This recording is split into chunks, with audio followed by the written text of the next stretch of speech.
Assalamualaikum warahmatullahi wabarakatuh.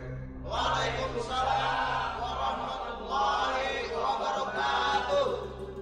Bismillahirrahmanirrahim. Alhamdulillahi rabbil alamin. Wassalatu wassalamu ala ashrafil mursalin, imamil muttaqin, sayyidil ghurril muhajjalin, wa ala alihi wa ashabihil mujahidin at-tahirin, amma ba'du. Saudara-saudara kaum muslimin rahimakumullah. Satu hari ketika seorang ulama besar bernama Al-Imam Al-Faqih Abu Lais tengah berjalan-jalan di dekat kota Basrah, berkelumpulah sekelompok orang di dekat beliau. Mereka datang mengajukan satu pertanyaan. Imam, kami ingin bertanya. Di dalam Al-Quran itu Allah Subhanahu wa ta'ala menjelaskan, Ud'uni astajib lakum. Berdoalah kepadaku, aku akan jawab doamu. Mintalah kepadaku, aku kabulkan permintaanmu. Itu dan begitu janji Allah di dalam Al-Quran. Kami, kata orang-orang tadi, sudah lama berdoa kepada Allah. Tapi kenapa sampai sekarang doa kami ini belum dikabulkan? Katanya, Ud'uni astajib lakum. Kalau kamu berdoa, aku jawab, aku penuhi, aku kabulkan doamu. Itu janji Allah. Kami sudah lama berdoa pagi, sore, siang, malam.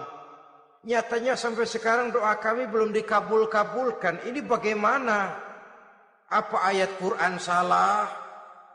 Apa Tuhan lagi lempengan nggak denger?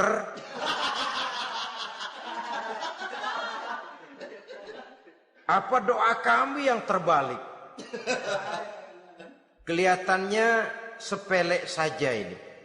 Doa tidak didengar oleh Allah.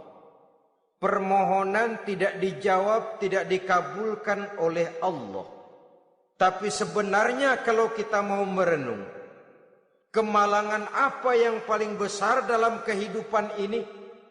Selain daripada kalau permohonan dan doa kita sudah tidak dihiraukan oleh Allah. Artinya hidup sudah tidak diopeni oleh Allah. Jangankan Allah, saudara-saudara, kita nggak diopeni sama mertua saja bingung.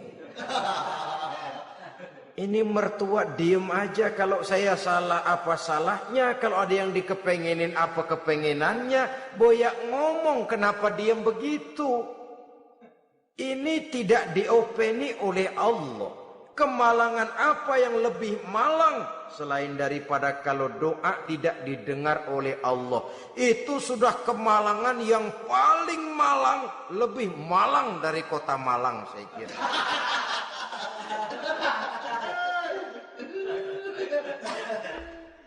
Menghadapi pertanyaan ini, Imam Al-Faqih Abu Lais senyum. Lalu beliau berkata, tuan-tuan, tahu kenapa doa tuan-tuan tidak dijawab? Permohonan tidak dikabulkan? Allah sudah tidak memperdulikan tuan-tuan ini?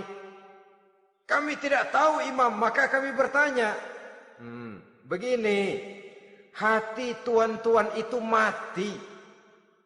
Dari hati yang mati, channel tidak nyambung kepada Allah. Dari channel yang putus tidak ada getaran strom. Bagaimana akan timbul gejala? Hatimu mati, jadi pantas kalau doa tidak dikabulkan, permohonan tidak dipenuhi, doa tidak terjawab, hatimu mati. Saudara-saudara kaum muslimin, dari hati yang mati ini, getaran tidak akan sampai ke hadratullah azza wa jalla. Nah, ini juga satu penyakit yang kita sangat khawatirkan, yaitu apabila hati kita sudah mati selagi jasad masih hidup. Artinya, jadilah kita bangkai berjalan di hadapan Allah Subhanahu wa ta'ala. Sementara kita sangat disibukkan dengan menggali berbagai macam jenis obat penangkal penyakit zahir, dan kita kurang perhatian untuk mencari obat penangkal penyakit batin yang kalau diserang penyakitnya menghancurkan kehidupan abadi di akhirat nanti. Perkembangan ilmu kedokteran nyata benar diikuti dengan perkembangan jenis-jenis penyakit. Makin maju ilmu kedokteran, makin modern penyakit. Ngerti juga rupanya itu penyakit. Dulu kita tidak kenal yang namanya AIDS. Kita tidak tahu yang namanya liver. Kita tidak kenal yang namanya stres. Paling yang banyak cika, masuk angin, dan sebagainya. Tapi baiklah, penyakit-penyakit batin yang menyebabkan hati menjadi mati, dan dari hati yang mati, doa tidak naik, tidak didengarkan oleh Allah Subhanahu wa ta'ala. Nah, kata orang-orang tadi, yang menyebabkan hati kami mati ini apa, Imam? Beliau menjawab, pertama, araftumullaha wa lam tu'tuhu haqqahu. Yang menyebabkan hatimu jadi mati, pertama, kamu kenal benar kepada Allah, tapi haknya untuk disembah, kewajibanmu untuk menyembah, tidak pernah kamu laksanakan. Bagaimana Allah tidak akan jauh dari kita kalau kita tidak akan mengadakan pendekatan kepadanya. Dan pendekatan kepada Allah hanya bisa kita tempuh melalui jalur kegiatan ritual ibadah. Allah akan terlalu jauh apabila kita hanya membicarakannya lewat filsafat dan renungan yang mendalam. Tapi Allah akan dekat dan terasa hadir dalam hidup apabila kita dekati ia dengan pelaksanaan ibadah kepadanya. Kamu kenal Allah, tapi hakmu untuk menyembah, kewajibanmu untuk menyembah, haknya untuk disembah, tidak pernah kamu laksanakan. Kalau soal Allah, kita kenal bukan main. Bahkan tidak hanya kita mengajarkan kenal juga kepada anak-anak kita. Kalau ditanya siapa pencipta matahari, bulan dan bintang? Allah. Siapa pencipta lautan, gunung, hutan belantara dan sungai-sungai? Allah. Siapa pencipta bumi, matahari dan sebagainya? Allah. Sembahyang apa enggak? Bagaimana nanti?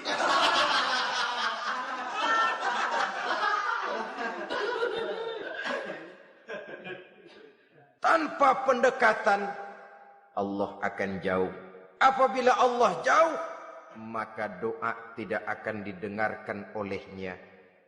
Oleh sebab itu, logika mengajarkan kepada kita, berpayahlah dulu, wa mal ladzatu illa ba'da ta'ab, innama al usri yusra. Di balik kesulitan menunggu kemudahan. Nikmat baru akan terasa, kelezatan hidup baru akan terasa setelah kita jerih payah banting tulang peras keringat.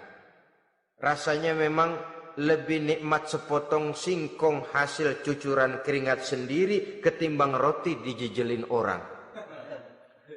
Ini berarti kita ingin mohon pertolongan kepada Allah, sementara dengan Allah sendiri kita jauh.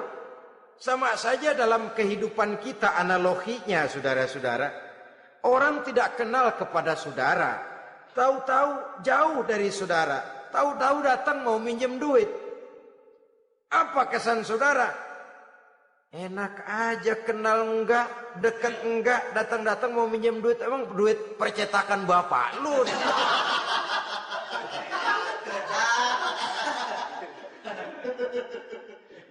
Sedangkan yang kita kenal, sedangkan yang kita bertemu tiap hari, sedangkan yang sering datang ke tempat kita, kalau satu saat dia pinjam duit, toh kita kadang-kadang masih mikir.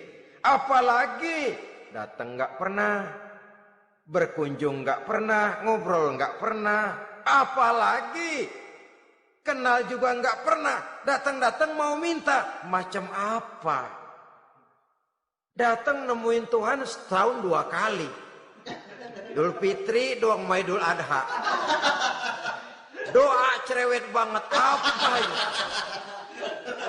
Apa aja diminta.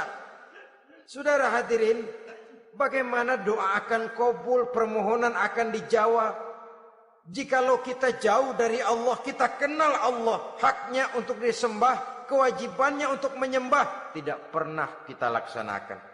Itu yang menyebabkan hati kita lalu menjadi mati. Padahal mengenal Allah, setelah mengenalnya, mengadakan pendekatan kepadanya melalui ritual ibadah yang dicontohkan oleh Rasulullah Sallallahu Alaihi Wasallam. Ini hal pertama yang menyebabkan hati jadi mati. Kamu terlalu kenal Allah tapi tidak pernah menyembah kepadanya. Sama aja orang kerja kagak, habis bulan mau minta gaji. Karena kita jitak kepalanya. Macam apa? Kerja enggak, tahu-tahu datang mau minta gaji. Kerja dulu yang baik, habis bulan baru enggak diminta pun memang sudah ada jatahnya. Ibadah dulu kita kepada Allah. Soal Allah memberikan karunia kepada kita, itu hak Allah. Apabila kita dekat dengannya, ibadah yang kita laksanakan benar, karunia itu akan datang kepada kita. Saudara-saudara, yang kedua yang menyebabkan hati jadi mati, qara'tumul Qur'an walam ta'malu bih. Kamu baca Al-Qur'an tapi ajarannya tidak pernah kamu amalkan. Kamu baca Quran tapi isinya kamu injak-injak. Sehingga ada peringatan dari Rasul sallallahu alaihi wasallam. Beliau bersabda, "Iza azzamat ummatid dunya wa fi riwayatin dinaron wa dirhaman nuzi'at minha haibatul Islam. Wa iza turikatil amru bil ma'rufi wan nahyu 'anil munkari hurimat 'alaihim barakatul wahyi. Wa iza tasabat ummati saqatat min 'ainillah."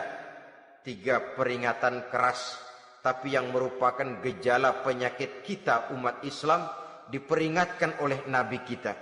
Pertama, iza azzamat ummatid dunya.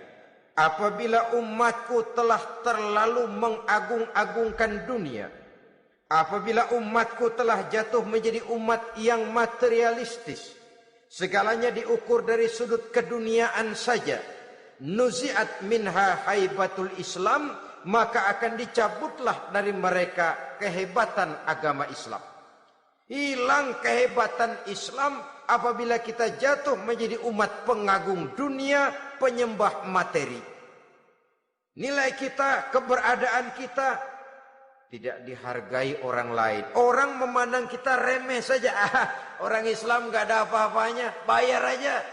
Bisa dibeli, bisa diatur, bisa dikerjain, garap saja.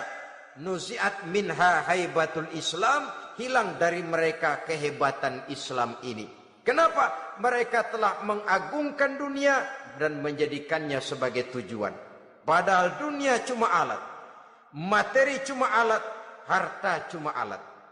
Yang kedua, wa iza turikatil amru bil ma'rufi wan nahyu 'anil munkari hurimat 'alaihim barakatul wahyi. Apabila telah ditinggalkan amar ma'ruf dan nahi munkar, maka hilanglah keberkahan wahyu. Ini yang ada hubungannya dengan masalah kita. Kita baca Quran, kita tidak amalkan isinya. Bagaimana hati tidak jadi mati? Amar ma'ruf dan nahi munkar ditinggalkan orang, hilang keberkahan wahyu. Pada saat itu boleh jadi Quran ada, tapi cuma tinggal tulisan saja. Islam ada, cuma tinggal sekedar nama saja. Diseminarkan, disimposiumkan, dimuktamarkan, tapi tidak dijabarkan dalam kehidupan sehari-hari. Apabila amar ma'ruf dan nahi munkar telah ditinggalkan orang, hilang keberkahan Quran. Akibatnya apa? Apabila amar ma'ruf tidak lagi digalakkan orang, nahi munkar tidak dilaksanakan orang, lalu orang menilai sesuatu menurut seleranya sendiri. Mana yang ma'ruf, mana yang munkar, tidak ada lagi patokan utama. Kalau baik kata otaknya, dia kerjakan. Tidak baik menurut otaknya, dia tinggalkan. Agamanya adalah otak, berhalanya adalah akal. Akhirnya umat kehilangan pedoman. Tidak lagi jelas mana batas yang ma'ruf, mana batas yang munkar. Dalam kondisi sedemikian, akhirnya akan terjadi penjungkiran nilai. Paling celaka nantinya, yang ma'ruf malah dianggap munkar, yang munkar malah menjadi ma'ruf. Peringatan ketiga dari Nabi, wa iza tasabat ummati saqatat min ainillah. Apabila umatku sudah saling berbantahan, apabila umatku sudah saling caci memaki, saqatat min ainillah, jatuhlah mereka dalam pandangan Allah Subhanahu wa taala.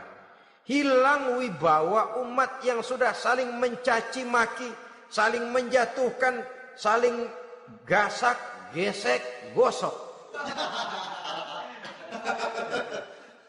Justru agama menganjurkan kita ini saling asah, asih, asuh. Kadang yang kita praktekkan kita ini saling gasak. Yang kedua, saling gesek. Yang ketiga, saling gosok. Gasak, gesek, gosok. Kacau kita ini. Saling gasak, menjegal kawan seiring, menggunting dalam lipatan. Saling gosok, fitnah sana, fitnah sini. Saling gesek, sikut kiri, sikut kanan. Tidak perlu orang lain luka dan sebagainya. Yang penting dia bisa nangkring. Jatuh kita dalam pandangan Allah apabila umat sudah saling mencaci maki. Maka kita kembali kepada persoalan. Hal kedua yang menyebabkan hati jadi mati, qara'tumul Qur'an walam ta'malu bih. Kita baca Al-Quran, tapi ajarannya nyaris tidak kita amalkan di dalam kehidupan kita. Akibatnya hati lalu jadi mati. Itu yang kedua. Yang ketiga, yang menyebabkan hati jadi mati dan doa tidak terjawab, idda'aitum annakum min ummati Muhammadin sallallahu alaihi wasallam walam ta'malu bisunnatihi. Kamu mengaku, kamu memproklamirkan diri sebagai umatnya Nabi Muhammad, tapi sunnahnya tidak pernah kamu amalkan. Malahan perkembangan paling akhir, bukan saja tidak mau mengamalkan sunnah, malah mengingkari sunnah. Inna lillahi wa inna ilaihi raji'un. Oh, Nabi Muhammad itu manusia biasa seperti kita. Sebagai manusia dia bisa salah. Dan ternyata hadis banyak yang palsu. Yang otentik cuma Quran. Selebihnya adalah sejarah. Tidak ada itu sunnah. Langsung saja kepada Quran. Oh, hadis itu bukan sumber hukum. Oh, tidak perlu mengamalkan sunnah. Saudara-saudara kaum muslimin, mengaku kita umat Nabi, tapi sunnahnya kita campakkan, tidak kita amalkan. Setelah tidak kita amalkan, kita campakkan. Setelah kita campakkan, kita ingkari pula. Inna lillahi wa inna ilaihi raji'un. Bagaimana hati tidak jadi mati?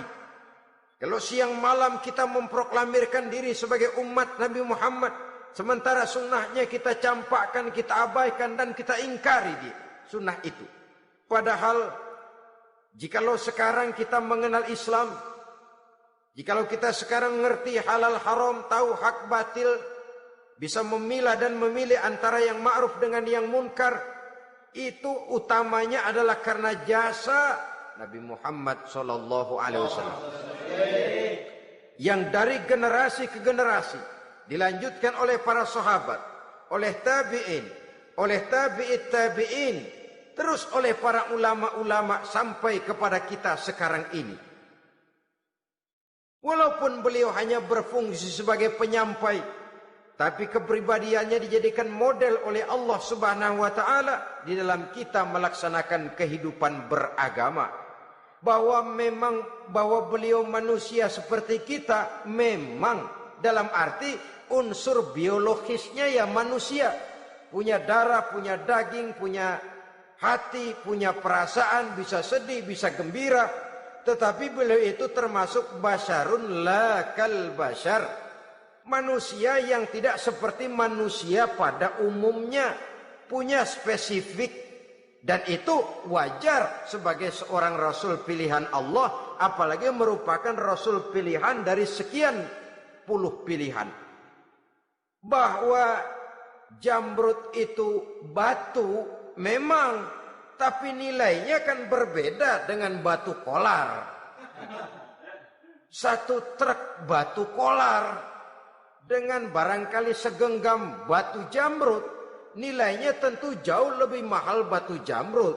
Kalau soal batunya, sama batunya, tapi nilainya berbeda karena esensinya berbeda. Kita manusia, Nabi Muhammad juga manusia, sama manusianya memang, tapi kualitasnya, nilainya tentu jauh panggang daripada api. Itu sebabnya Allah menjadikan beliau sebagai model. Laqad kana lakum fi rasulillahi uswatun hasanah. Di dalam diri Rasul itu terdapat contoh teladan yang sangat baik bagi kita. Oleh karenanya, pada pertemuan kali ini, apabila kita konsekuen mengaku umat Nabi Muhammad, marilah konsekuen juga menegakkan sunnahnya. Yang keempat, yang menyebabkan hati jadi mati dan doa tidak terjawab, akaltum ni'mata rabbikum walam tashkurulah. Tiap hari kamu makan nikmat Tuhanmu, tapi kamu tidak pernah mau bersyukur kepadanya, kepada Allah Subhanahu wa taala. Nikmat Tuhan kita doyan banget, tidak pernah sehari dan sesaat pun terlepas diri dan hidup ini dari nikmat-nikmat yang diberikan Allah. Sejak kita bangun tidur sampai tidur kembali, bahkan tidur itu sendiri, di pasar, di sawah, di kantor, dimanapun kita berada, nggak pernah nikmat Allah berhenti. Hidup kita dalam alam diberikan segala fasilitas untuk menunjang kehidupan. Nggak pernah Allah pasang pajak matahari, nggak pernah Allah pasang pajak gas udara. Nikmat-nikmat yang banyak itu tiap hari kita kecap, tiap hari kita nikmati. Tapi kita tidak pandai bersyukur. Padahal Allah memberikan peringatan keras dalam hadis qudsinya. Man lam yashkur ala na'mai wa lam yasbir ala balai falyakhruj min tahti samai wal yatlub rabban siwaya. Siapa yang tidak mau bersyukur terhadap nikmat yang aku berikan kepadanya dan tidak mau bersabar terhadap ujian yang aku berikan kepadanya, silahkan keluar saja dari kolong langit ini dan cari Tuhan selain aku. Diusir oleh Allah. Kalau orang tidak mau bersyukur terhadap nikmat yang aku berikan dan tidak mau bersabar terhadap ujian yang aku timpakan, keluar dari kolong langitku, keluar, cari Tuhan selain aku. Diusir, lah yang ngusir Allah. Anak sekarang bilang mau ke Menong.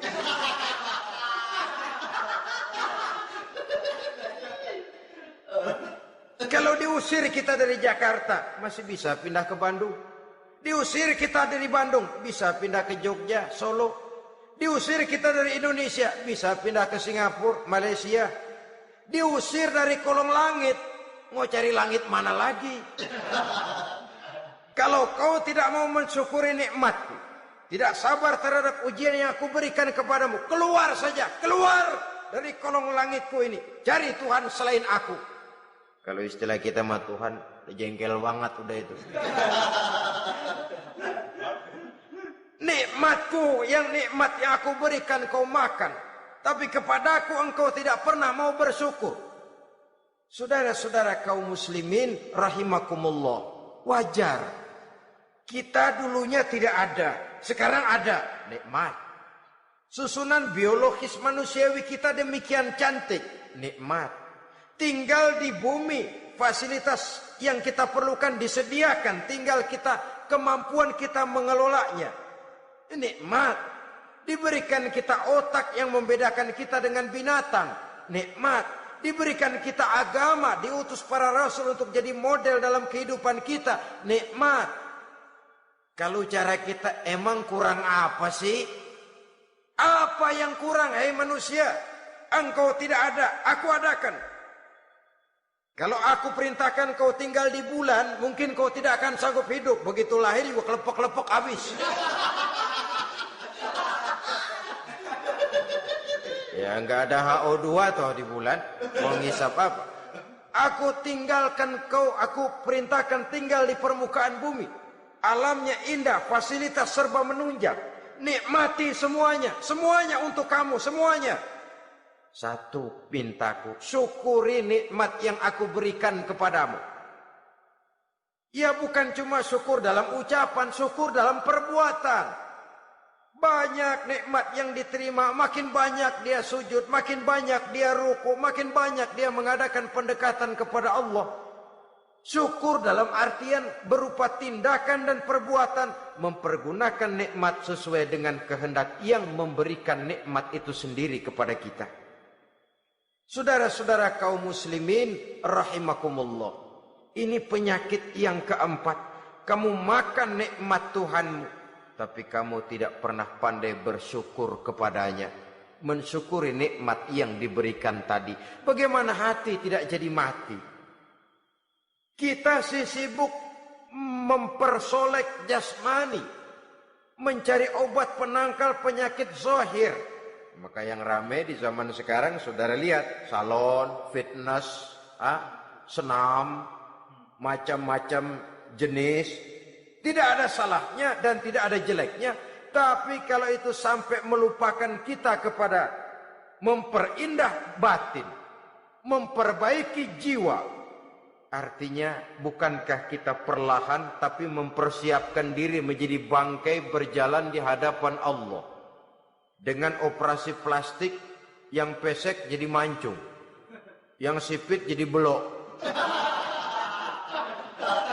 kulit keriput jadi kencang, pipi terlalu cekung bisa diatur.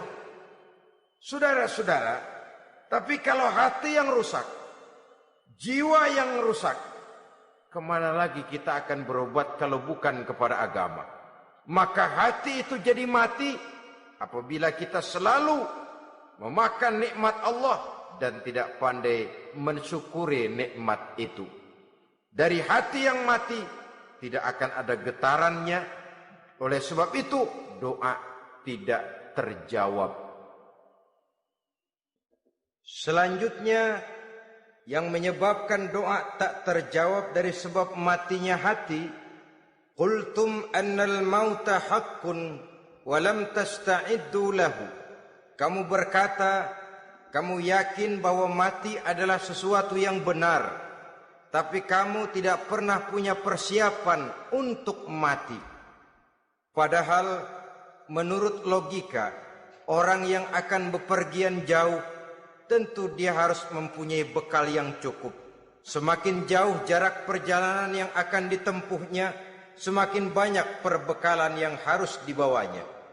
Dahulu, seketika beberapa jamaah dari Yaman akan melaksanakan ibadah haji dengan nekat, mereka berprinsip, pokoknya kan berangkat haji jadi tamunya Allah, nanti Allah yang akan ngelayanin. Mereka nekat, modal badan doang berangkat. Diadukan kepada baginda Rasul, lalu turun peringatan dari Allah, wa tazawwadu fa inna khairaz zadi taqwa. Jangan begitu, bawa bekal. Sesungguhnya bekal yang paling baik adalah takwa. Bahwa berangkat dengan bekal takwa itu bekal yang paling utama. Tapi bekal-bekal yang lain pun jangan diabaikan. Kalau kita akan berangkat untuk tujuan yang baik, bekal yang paling utama memang takwa. Tapi tidak berarti harus mengabaikan bekal-bekal yang lain. Begitulah, semakin jauh perjalanan yang akan kita tempuh, semakin banyak bekal yang harus kita hadapi. Kalau saudara mau pergi ke Surabaya, tidak membawa bekal kemudian berani berangkat, rasanya sih saya pikir itu bukan berani, nekat namanya. Sama saja orang belum pernah sembahyang, mati. Nekat tuh orang. Berani amat. Belum berbuat kebaikan barang sedikit pun sudah mati. Nekat namanya itu. Sama saja tadi, nggak bawa bekal apa-apa berangkat ke Surabaya. Sampai Surabaya belum tentu, sengsara udah jelas. Belum punya bekal yang baik sudah mati. Sampai ke surga belum tentu, tapi kebelangsak dan sengsara rasa-rasanya pasti itu. Oleh karena itu, kalau kita yakin mati sesuatu yang benar, sesuatu yang pasti datang menimpa, maka hendaklah kita mempersiapkan bekal. Kemudian, idda'aitumun najata minan nar wa ramaitum fiha anfusakum. Kamu memproklamirkan diri ingin selamat dari neraka, tapi kamu lemparkan dirimu ke dalam neraka. Bagaimanapun bajingannya bajingan, kalau ditanya, ente mau masuk neraka enggak? Jawabannya pasti enggak.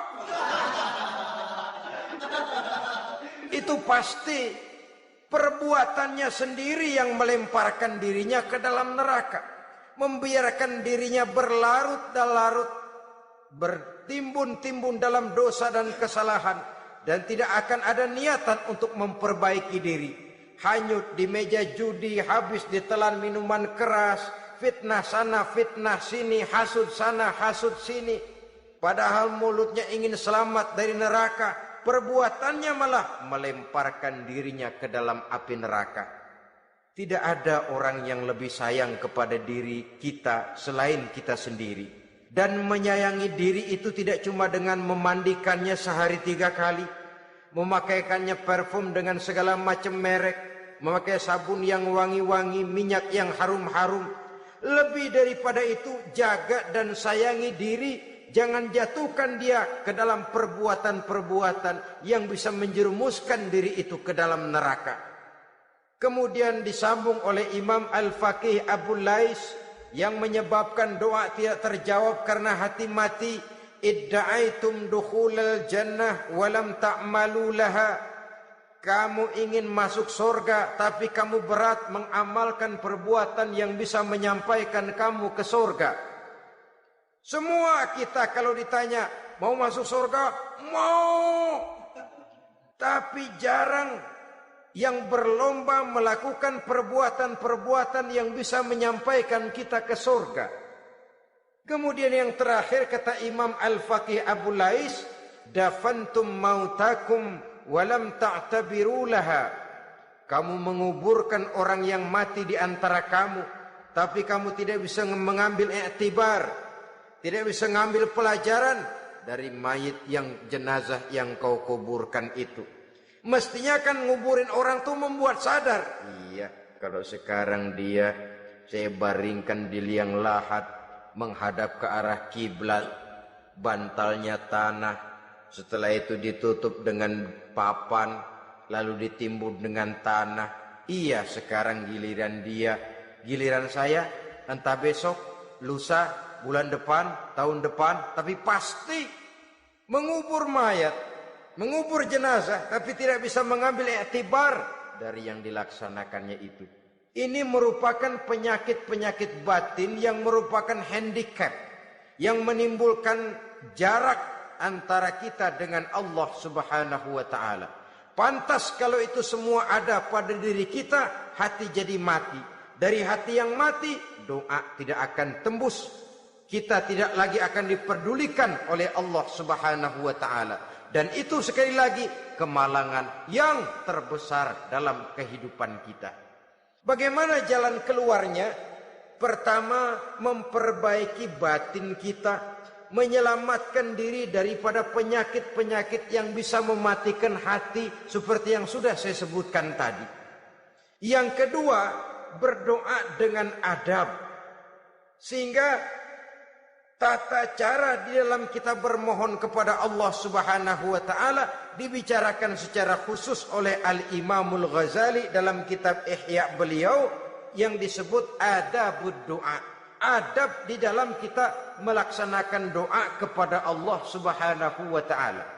Setelah batin ini bersih dari penyakit-penyakit hati yang bisa menyebabkan hati jadi mati, berdoalah kita kepada Allah. Bagaimana adabnya? Kata Imamul Ghazali rahimahullah, yang pertama hendaklah ia di dalam berdoa itu memilih waktu yang mulia. Minal awqatis syarifah, kata beliau. Memilih waktu-waktu yang punya nilai mulia. Ramadan dalam 1 tahun, Jumat dalam tiap minggu, sepertiga malam yang akhir pada setiap hari.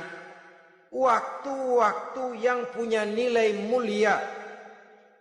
Walaupun misalnya saudara berdoa pada hari Kamis, tidak ada halangannya Allah mau kabulkan. Ini tidak berarti bahwa kalau sudah berdoa hari Jumat lalu hari Kamis tidak mau berdoa, tidak. Lebih memilih mengintai waktu-waktu yang punya nilai mulia. Lailatul Qadar sekali dalam setahun. Waktu-waktu yang punya nilai mulia. Logikanya begini saudara-saudara. Kalau kita datang ke rumah seseorang, tujuan utama kita minjem duit, yang paling pertama kita perhitungkan tanggal berapa nih? Kan itu toh. Tanggal berapa? Kalau tanggal 20 atuh minjem duit. Orang lagi ngap-ngapan. Boro-boro dia bisa minjemin, dia sendiri mungkin lagi pusing. Kita lebih dulu kita amatin tanggal berapa nih? Yang enak sore apa siang? Jam 2. Jam 2 dia baru pulang dari kantor, tapi giliran tidur. Kalau dia tidur dibangunin datang mau minjem duit, kagak dimaki-maki sudah kebagusan deh. Kan kita lihat waktunya, timingnya kata orang sekarang.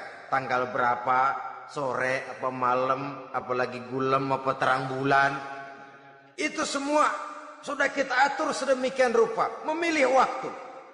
Yang kedua kata Imamul Ghazali, memilih keadaan yang istimewa.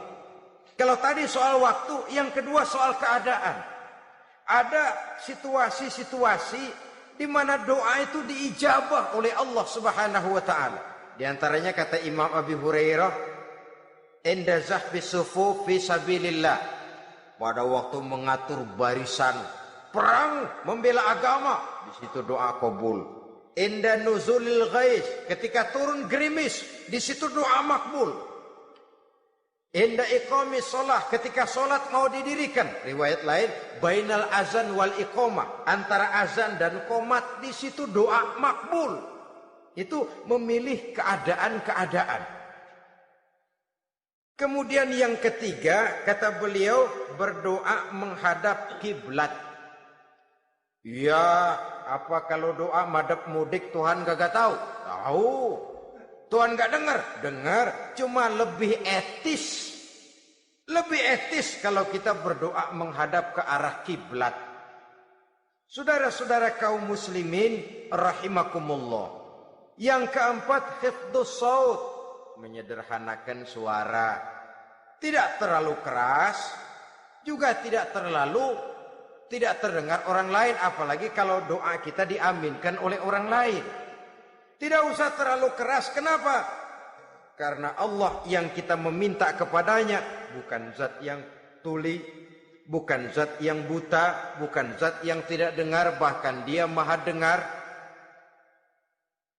Juga tidak terlalu seperti orang berbisik-bisik, apalagi kalau doanya doa bersama-sama. Tapi kadang-kadang terdorong oleh husnuzon dari para makmum saja. Tidak peduli apa yang dibaca oleh imam, yang kedengaran cuma amin aja kerengan. Amin, amin, amin, amin, amin, amin.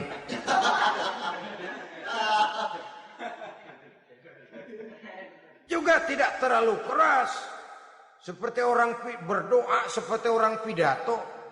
Saudara-saudara kaum muslimin rahimakumullah. Yang kelima, alla yatakallafa saja' fid du'a. Dalam berdoa, kalau istilah kita, jangan nyelongcong. Saja' suja' ini menunjukkan sikap berani kepada Allah. Misalnya ada orang berdoa, ya Allah ampunilah saya kalau engkau mau. Kalau Allah mau. Kasihanilah saya ya Allah kalau engkau mau. Itu doa orang songong. Atau sama saja, ya Allah berilah saya rezeki dikit aja. Emang kenapa pakai begitu? Allah yatakallafa saja fid du'a. Yang keenam kata Imamul Ghazali, at-tadarru' wal khusyu'. Dengan tadarru' dan khusyuk, dengan sikap tawadu, benar-benar ya seperti kita lah kalau datang memang menghajatkan pertolongan dari seseorang, segala action kita atur supaya hajat kita itu kabul, kan begitu. Kadang-kadang istilah orang kalau perlu ngesor mah ngesor dah, yang penting permintaan dikabulkan, gitu saja. Kita lihat sekarang ini, ramai orang bicara soal film-film Parno.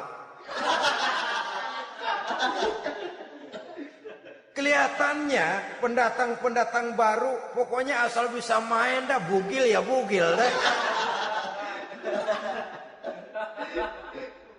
Yang penting nyohor, bisa tampil.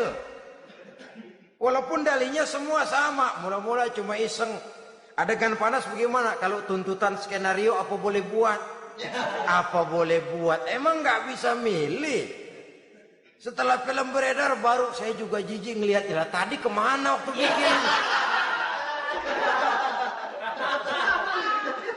Udah jadi baru jijik, bikinnya merem memang itu.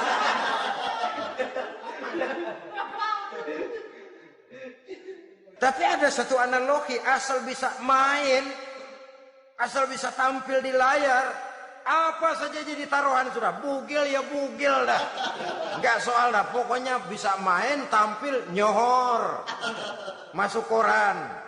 Udah seperti kata-kata orang Arab, bul ala zamzam fatu'raf. Kalau pengen terkenal, kencingin sumur Zamzam.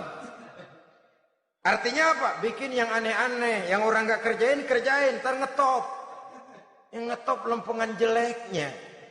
Sumur Zamzam dikencingin, kan nyohor itu. Sedunia orang kenal. Kenapa? Gila. Saudara-saudara kaum muslimin rahimakumullah, sangat kita sayangkan kalau lalu orang berlomba-lomba dengan cuma modal paha mulus, wajah cantik, dimauin apa saja mau, lalu bisa tampil. Akibatnya yang jadi korban adalah anak-anak kita. Disuguhi tontonan-tontonan yang meracuni jiwa mereka. Walaupun akibatnya barangkali ya lain, seperti band orkes dengan film memang akibatnya tidak langsung ya. Kalau band orkes akibatnya langsung, dia bisa berantem di tempat lokasi. Film orang nonton tahu dia di tempat itu, bukan di tempat itu dia praktek, pulang jadi pikiran dia. Tadi serem ya. Ntar kalau udah kesempatan kita praktek. Ntar ngancemnya itu yang gak enak.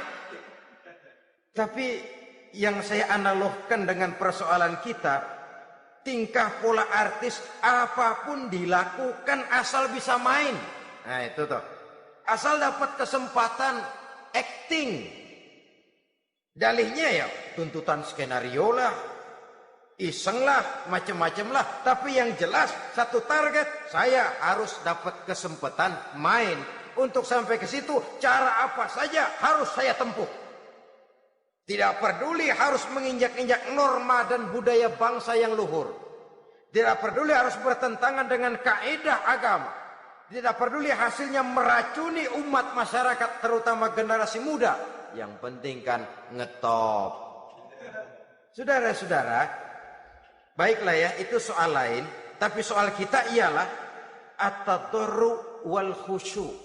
Bermohon kepada Allah dengan tadarru', khusyuk dan tawadu. Seperti kalau kita mau bermohon kepada seseorang, kita merendahkan diri. Pak, saya memang orang gak mampu pak. Utang saya udah selebar kampung pak. Anak udah 16 seperempat.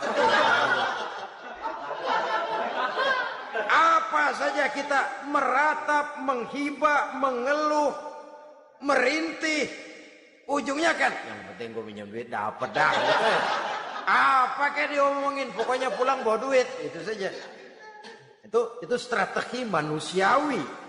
Kalau ini kita adakan konteks, oh iya, kepada Allah lebih lagi kita tadarruk, khusyuk, tawadhu. Doa dengan tawadhu, sebab kita akan bermohon kepada yang serba maha. Menghadap ke arah kiblat, duduk bertafakur dengan khusyuk, tawadhu. Jangan doa sembari tolak pinggang.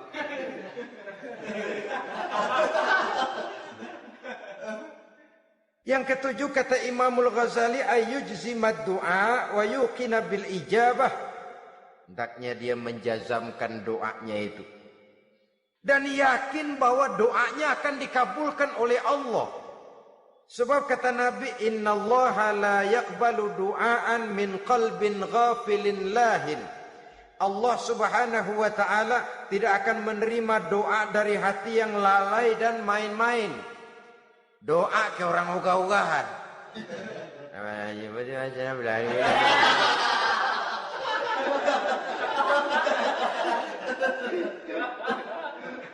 Kali malaikat nyongok dong, lu minta apa lu?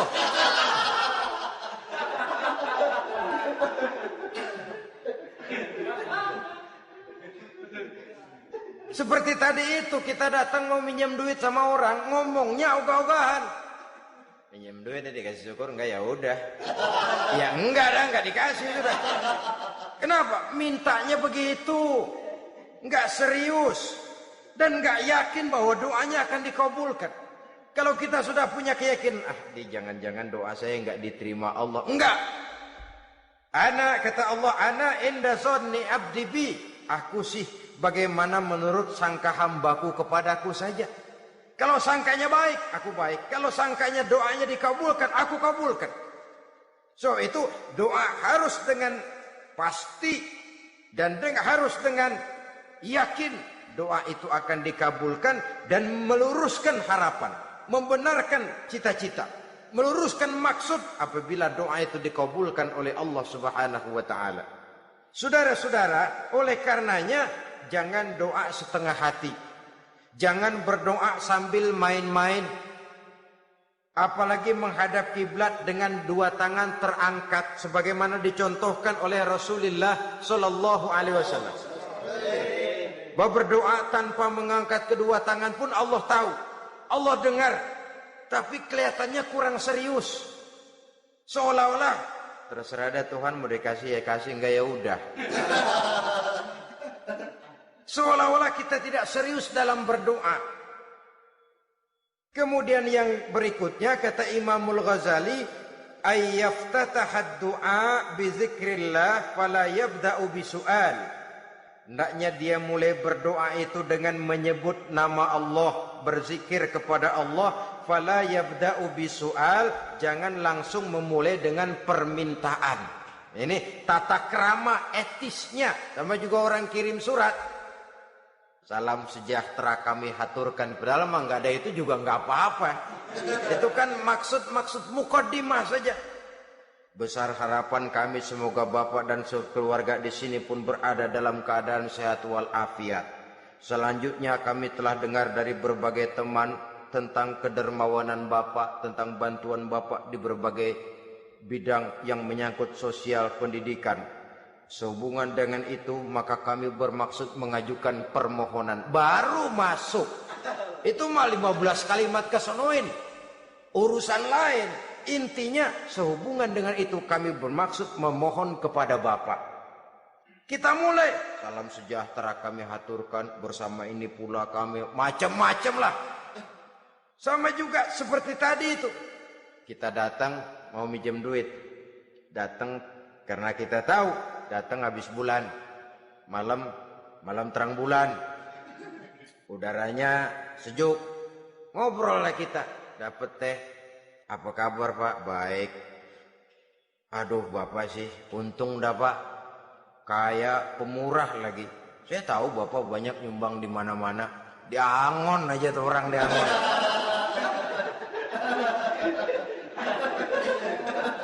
Kira-kira udah mau telap aja baru dikedat.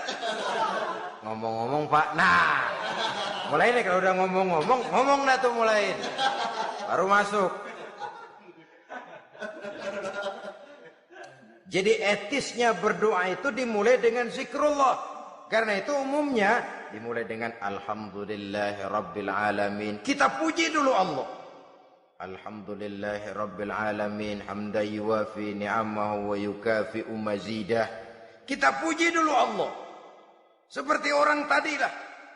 Kita puji dulu kebaikannya. Walaupun pada akhirnya kita minjem duitnya. Sebenarnya Allah nggak perlu dipuji toh. Dipuji atau tidak Allah tetap termulia. Ini etis manusia. Allah tidak berharap untuk dipuji oleh manusia. Allah tidak untung seluruh alam memujinya. Manusia mau muji atau tidak itu urusan manusia sendiri. Allah tidak minta untuk dipuji. Allah juga tidak gila kepada pujian. Kalau kita memulai doa dengan pujian, etis kita kepada Allah Subhanahu wa taala di dalam kita bermohon kepadanya. Saudara-saudara kaum muslimin rahimakumullah. Kemudian menyesuaikan doa dengan kondisi. Ini termasuk syarat batin ya, taubat, waraddul mazalim kata Imam Ghazali, menolak segala macam kezoliman. Artinya kalau berdoa tuh tahu diri. Kalau gaji kita sebulan 700 atau 800, 900 ribu. Berdoa minta rezeki 1 juta. Itu tahu diri namanya. Kan cuman kurang 100 ribu. Ya, kalau kerja kagak minta gajian 1 juta. Pengen doa dikabulkan. Rasanya secara etis nggak tahu diri orang berdoa seperti itu. Orang datang mau minta duit, mau pinjam duit kepada kita, kan kita lihat kira-kira mampu ngembaliin nggak nih orang. Kita lihat, kita evaluasi kemungkinannya. Lalu si yang minjem tentu tahu diri. Kalau memang kekuatannya ngembaliin tidak seperti kekuatannya mulangin, hendaknya dia timbang rasa. Begitu juga kepada kita etisnya kepada Allah Subhanahu wa taala. Tahu diri, menyesuaikan doa dengan keadaan. Kalau tidak ada gap terlalu jauh panggang daripada api, nanti nasibnya bagai si pungguk merindukan bulan. Apabila adab-adab di dalam berdoa ini kita perhatikan, sejak dia dari adab yang zahir sampai kepada adab yang batin, kemudian penyakit-penyakit yang membuat hati itu jadi mati, maka insya Allah doa kita dijabah oleh Allah Subhanahu wa taala. Dalam Al-Baqarah ayat 186 Allah Subhanahu wa taala menjelaskan, wa iza sa'alaka ibadi anni fa inni qarib ujibu da'watad da'i iza da'ani falyastajibu li wal yu'minu bi la'allahum yarshudun. Apabila hambaku bertanya kepadamu Muhammad tentang aku, kata Allah, fa inni qarib, katakan kepadanya aku dekat sekali dengan mereka. Ujibu da'watad da'i iza da'ani, aku akan jawab, aku kabulkan permohonan orang-orang yang berdoa kepadaku. Falyastajibuli wal yu'minu bi, maka hendaknya mereka juga menjawab panggilanku atas dasar iman kepadaku.